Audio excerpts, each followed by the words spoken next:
నాకు మామూలుగా నాటకంలో వేషానికి 10 రూపాయలు ఇచ్చేవారు.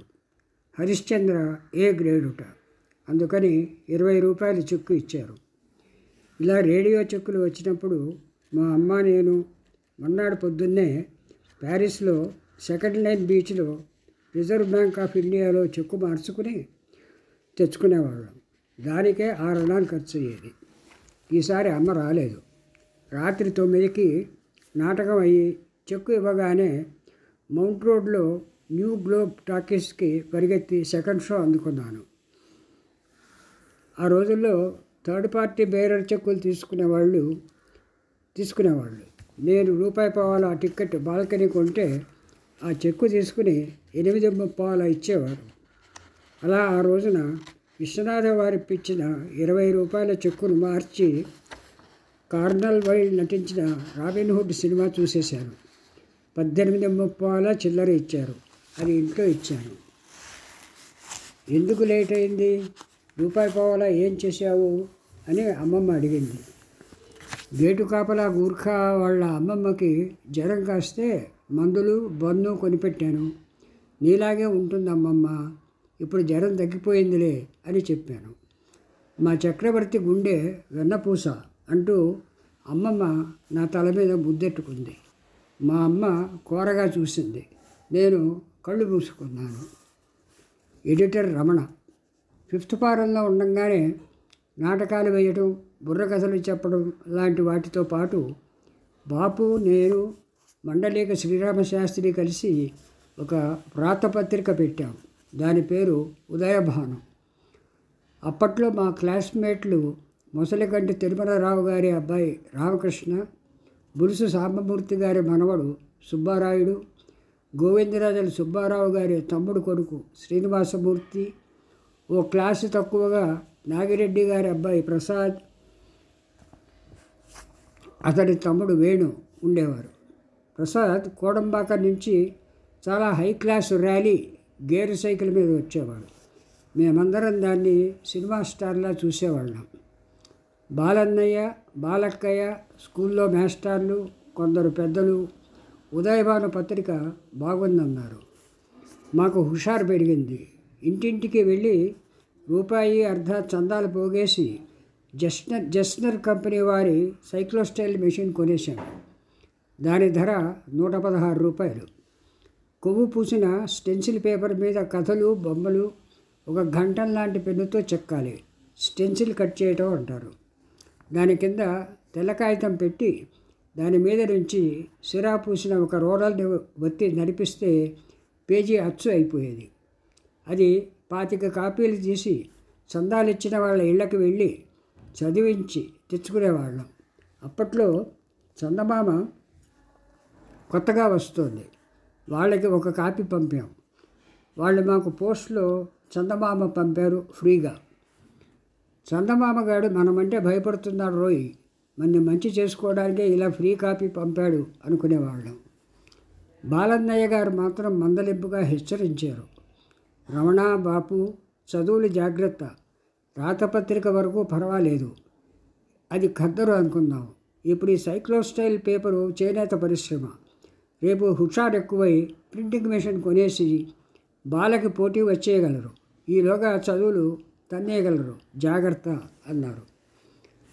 ఆయన అన్నట్టే నేను ఎంతో బ్రిలియంట్ల వెధవని అయినా స్కూల్ ఫైనల్ తన్నేసింది. నేను స్టార్ స్టూడెంట్నని నా కోసం వివేకానంద కాలేజీలో సీటు రిజర్వ్ చేశారు. అప్పటి కరెస్పాండెంటు శ్రీ మైదవోలు శేషాచలపతి గారు. ఆయన కూడా షాక్ అయిపోయారు. అబ్బాయి, నీకు పత్రికలు, నాటకాలు, సినిమాలు ఎక్కువైపోయాయి, అందుకే ఫెయిల్ అయ్యావు అన్నారు. కష్టపడి చదివానండి అన్నాను నేను. కష్టపడి ఉంటావు టీలు తాగి, కానీ చదువు మీద శ్రద్ధ లేదు. నీకోసం కాలేజీలో ఇంటర్ మ్యాథమెటిక్స్ గ్రూప్ రిజర్వ్ చేశాను, స్కాలర్షిప్ ఏర్పాటు చేశాను. ఇప్పుడు ఎలా, ఏం చేయాలి అన్నారు. ఒక 30 అప్పి ఇవ్వండి అన్నాను పరాగ్గా. వాట్ వాట్ వాట్ వాట్ అన్నారు ఆయన అదిరిపడి చూసి. నేను పరిగెత్తుకెళ్ళిపోయాను భయమేసి. నిజం ఒట్టు. నాకు చిన్నప్పటి నుంచి భయమేసిన, సంతోషం వచ్చినా అప్పు అడిగేయడం అలవాటు ఉండేది. ఎందుకో తెలీదు. బాపు దగ్గర అస్తమానం అణా బేడా పావలా అడిగేవాడిని. ఓసారి బాపు చెప్పాడు, వెంకట్రావు, నేను అప్పిస్తాను కానీ తిరిగి అడగను. అలాగని నువ్వు అడిగినప్పుడల్లా ఇవ్వలేను. అప్పు అడగకుండా ఉండడం నేర్చుకో. మన ఫ్రెండ్షిప్ సరదాగా హాయిగా ఉంటుంది అన్నాడు. అవసరం ఉన్నప్పుడే కాదు, లేనప్పుడు కూడా అప్పు అడిగేవాడిని. ఎందుకో తెలియదు, కానీ అప్పు బెస్ట్ కండక్టర్ అని అనిపించేది. మా క్లాసులో ఒక చక్కని లాయర్ గారి అమ్మాయి ఉండేది. చక్కగా ఉన్నది లాయర్ గారు కాదు, అమ్మాయి. చాలా స్టైల్గా రీగల్గా ఉండేది. ఆ అమ్మాయితో మాట్లాడడానికే కాదు, చూడ్డానికి కూడా భయపడేవాళ్ళం.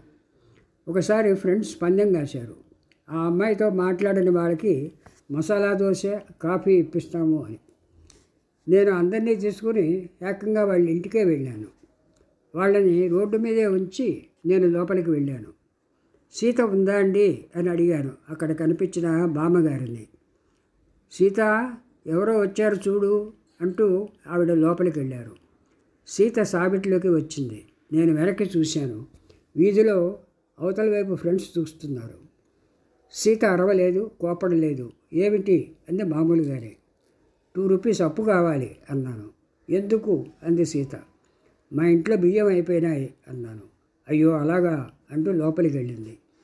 నేను గర్వంగా బయటకు చూశాను. అంతలో ఆ అమ్మాయి వచ్చింది. 2 రూపాయల నోటు కొత్తది ఇచ్చింది. థ్యాంక్ యూ అని పరిగెత్తుకు వచ్చేసాను. ఏంట్రా పోలీసాడిలా టైం అడిగావా అన్నారు వాళ్ళంతా. కాదు, అప్పు అన్నాడు 2 రూపాయల నోటు చూపిస్తూ. అయ్య బాబోయ్, లక్కీ ఫెలో అనేసి ఆ దగ్గరలోనే ఉన్న రాయర్స్ కేఫీకి తీసుకెళ్ళి బోండా కాఫీ ఇప్పించారు. తర్వాత 2-3 నెలలు ఆ 2 రూపాయల నెపంతో ఆ అమ్మాయితో మాట్లాడేసేవాడిని. రేపు వచ్చేవారం అంటూ ఆ అమ్మాయి నవ్వేసేది. పర్లేదు వెంకట్రావు అనేది.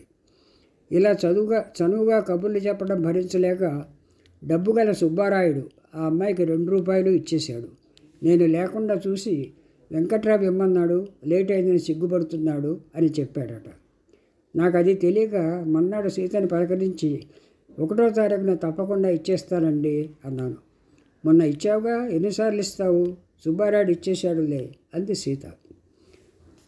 మా రామశాస్త్రి కల్పకం అనే అమ్మాయిని ప్రేమించాడు. లవ్ లెటర్ పంపించాలని ఆశ. రాయడం చేత కాలేదు. రాసి పెట్టేదానికన్నా నన్ను శాంతం బీచ్కి తీసుకెళ్ళాడు. రాసి పెడితే 2 బర్కిలీ సిగరెట్లు ఇవ్వాలి. మధ్యాహ్నం జనం లేరు, ఎండ అన్నాను. అందుకే జనం ఉండరు, మన లవ్ లెటర్ సీక్రెట్ కదా అన్నాడు. ఉన్నా పర్వాలేదు, ఇక్కడంతా చేపల వాళ్ళు, పైగా అరవ్వాళ్ళు అన్నాను. సర్లే రాయి, రోమియో జూలియట్ అంటూ రాయి, వాళ్ళు గొప్ప లవర్స్ అట అన్నాడు రామశాస్త్రి. కానీ వాళ్ళు చచ్చిపోయారట, పెళ్లి కాలేదు. పోనీ దేవదాసు పార్వతి అన్నాను. వాళ్ళు చచ్చిపోయారు, నేను నవల చదివాను అన్నాను. అప్పటికింకా దేవదాసు సినిమా రాలేదు. సర్లే, బాలరాజులో నాగేశ్వరరావు వరలక్ష్మి అని రాయి అన్నాడు. సైలెన్స్, నేను రాస్తానుండు అని మొదలుపెట్టి, కల్పకం, నీ కళ్ళు కాంచనమాల, నీ నవ్వు పుష్పవల్లి, నీ పైట పాలవెల్లి అంటూ రాసుకుపోతున్నాను. రామం మాట్లాడకుండా లెటర్ కేసే చూస్తున్నాడు. పేజీ 35 దాటింది. ఇంకా చాలు, ఆపే. నా పేరు రాయడానికి చోటు ఉండాలి కదా అన్నాడు. అవును, నా పేరు కూడా రాయాలి, 2 పేర్లు. లవ్ చేసింది నేను, నీ పేరు ఎందుకు? రాసింది నేను కదా. బ్లడీ ఫూల్, అది సీక్రెట్. నేను రాసినట్టే నువ్వు రాశావు, అంతే. నేను ఒక్క క్షణం ఆలోచించాను. పోనీ హ్యాండ్ రైటింగ్ బై వెంకట్రావు అని రాస్తాను. చెప్, సిగ్గులేదు, ఇడియట్, బ్లడీ ఫూల్ అంటూ నా చేతిలో కాగితం లాక్కొని నన్ను వెనక్కి తోసి మొహం మీద ఇసుక జల్లేసి సిగరెట్లు పడేసి పారిపోయాడు. నా తప్పేమిటో బాపుని అడిగేదాకా నాకు తెలియదు. సశేషం. రేపు మళ్ళీ వింటారు కదా.